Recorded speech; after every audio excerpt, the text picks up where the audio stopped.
Subukan natin mag DIY mga idol. Tutorial mga idol to sa pagpapabilis ng motor.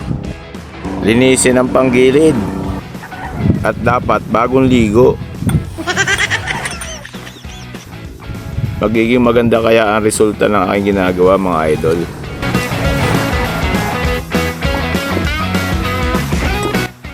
Napakahirap pa lang ikabit nito mga idol.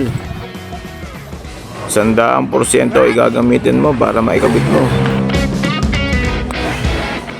Kapag ako'y nanonood na gumagawa ng ganito, napakasimple, napakagaling gumawa. Pero pag ako na, aray ko, ang akala ko parang magsasayang ka lang ng bigas, uhugasan, babanlawan, isasalang, tapos hintay mo maluto. Hindi pala ganon.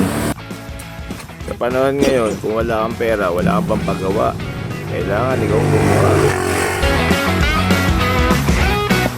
Tapos hindi mo pa mapiga, napakatigas pala nito, parang mukha ko.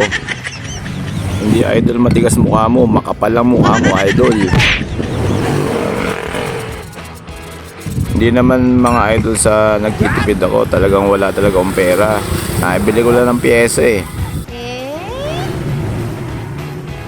Ang totoo lang nito mga idol, gusto ko lang kasi matutunan talaga ang pagbabaklas, pagkakabit ng ganitong piyesa. Pag natuto ako na magmekaniko talaga, sasali ako sa competition ng karera. Wow! Sa ibang bansa, sa Formula 1. What? Hindi sa pagmamayabang, talagang mayabang. Wala namang alam, sasali daw. Ang alam lang, magpautang. Yun lang ang alam. At dito, malapit ko nang matapos mga idol. Kinakabit ko na yung mga tornilyo nito. Kailangan mga idol mahigpit.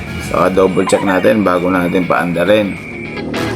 May gamit nga pa tayo dito, impact drill. Shout out nga pala natin si Madam Lynn. Shout out sa'yo idol.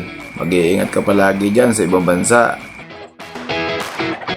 Dati nangarap din ako mga ibang bansa kaso hindi natuloy. Ang sabi nila pag nang ibang bansa ka biglang yaman ka. Hindi totoo yan. Kailangan talagang sipag at tiyaga. Yun ang talagang puhunan mo. Samahan na rin ang dasal para ito ay matupad. Laging mag-iingat dahil hindi natin lugar ang ibang bansa. Maraming salamat mga idol. Hanggang dito na lang ating video.